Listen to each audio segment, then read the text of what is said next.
Salut, salut! Pour ce petit numéro, on devait convertir une masse sur la planète Terre en kilogrammes en son équivalent de son poids sur la planète Mars. Donc, on avait une petite formule vraiment simple avec un facteur de gravité 3,71.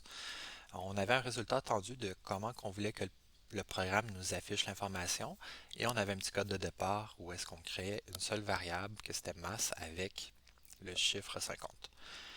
Il y a plusieurs manières de faire le programme. Je vais le faire le plus long possible dans un premier temps, puis par la suite, je vais le réduire au plus petit possible. OK? Donc, euh, qu'est-ce que je vais faire? C'est que je vais me créer plus de variables.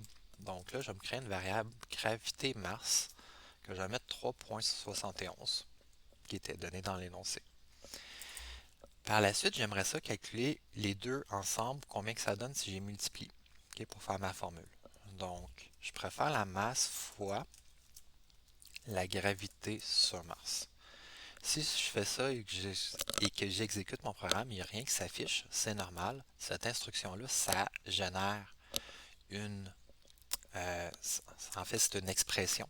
Okay? Un peu comme une expression mathématique, mais là, c'est une expression en Python où est-ce qu'on multiplie deux variables ensemble. Donc ça produit un nombre. Mais le nombre qui est produit, on ne l'a pas sauvegardé dans la variable ou dans une variable où on n'a pas tenté de l'afficher à l'écran. C'est pour ça que quand je pèse sur le bouton exécuter, il n'y a rien qui s'affiche. Euh, Ce que je vais faire, vu que j'ai besoin de le résultat de cette expression-là, la multiplication, je vais me créer une variable que je vais appeler poids et je vais dire que c'est égal à l'expression. Donc, au moment d'exécuter cette ligne-là, qui est en bleu, ben, le contenu des variables mentionnées va être remplacé par leur valeur à ce moment-là et le calcul va se faire et poids va conserver uniquement le résultat de la multiplication, donc le nombre décimal 185,5. Donc maintenant, euh, j'ai des variables qui contiennent mes informations que j'ai besoin d'afficher. C'est le 50, je peux le prendre de ma variable masse, et le 185,5, je peux le prendre de ma variable poids. Fait que là, il me reste juste à afficher l'information. Actuellement, si j'exécute, il n'y a rien qui s'affiche encore. Pour afficher de l'information, il faut utiliser la fonction print, et généralement, on va utiliser des f-strings. Donc, des f-strings, c'est des chaînes de caractères dans lesquelles on va pouvoir mettre des trous, un peu comme des phrases trouées. OK? Donc, par exemple, je pourrais dire ma chaîne de caractères, c'est ça ici, mais le 50 ici, ça, c'est un élément qui est variable. Donc, un peu dans ma phrase, je vais aller mettre un. Je vais la faire comme si c'était une phrase trouée. Je vais aller remplacer le 50 qui pourrait varier à chaque exécution de mon programme par des accolades et je vais marquer comment il peut trouver l'information. Donc, je vais mettre une expression. Par exemple, si je vais aller marquer comme expression simplement le nom de ma variable masse. Si j'exécute maintenant, je vais voir que ça m'affiche masse sur Terre en kilogrammes 2,50. Super. Maintenant, je pourrais faire la même chose pour l'autre phrase. Donc, je pourrais faire un autre appel à la fonction print. Donc, à chaque fois qu'on appelle la fonction print, par défaut, ça fait un saut de ligne. Je peux aller mettre ma phrase comme c'est ici. Et je vais aller remplacer le nombre par une expression, dans ce cas-ci, juste le nom de ma variable. Je vais tenter d'exécuter. Je vais voir si ça fonctionne. Donc, ça a l'air de bien fonctionner. Yeah.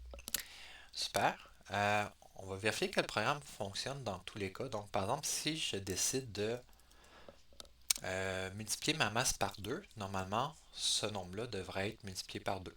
Okay? Donc, je vais tenter de regarder. Donc là, j'ai mis une masse à 100. Je vais exécuter. En effet, on voit que dans mon affichage, ça l'affiche maintenant 100, mais également mon poids a été changé en conséquence. Okay. Donc là, je vais le remettre à 50 pour avoir la même valeur que le résultat qui est attendu. Bon, fait que ça, ce serait une solution parfaite. Okay. Des petits éléments d'amélioration qu'on pourrait faire. Okay. La variable poids ici, on s'en sert qu'une seule fois dans notre programme, c'est pour afficher l'information.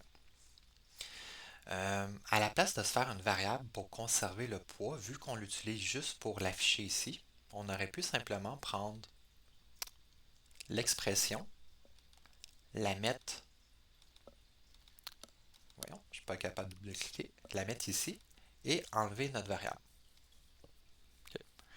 Donc, ça reviendrait à la même résultat. OK. Donc, souvent, si une variable, on s'en sert qu'une seule fois, on va peut-être pas se créer une variable, on va peut-être plutôt l'utiliser directement dans une expression comme ça. Même chose aussi, j'aurais pu, par exemple, la gravité sur Mars, vu que je l'utilise juste ici, j'aurais pu carrément marquer à la place 3.71 et enlever cette variable-là. Donc, ce serait une autre possibilité. Okay? Chacune des versions que je viens de vous montrer sont bonnes, euh, sont équivalentes. Il n'y en a pas dans ce cas-ci nécessairement une meilleure que l'autre. Donc, si vous êtes plus à l'aise comme la version comme ça ici, avoir trois variables, et c'est très correct. Si vous êtes à l'aise à avoir une seule variable, parce que vous comprenez que, bon, ma variable, je l'utilise juste une fois, fait que ça vaut pas tant la peine de me faire une variable, je vais juste mettre directement la valeur dans mon expression. C'est correct aussi. Donc, ben, c'est tout pour ce numéro.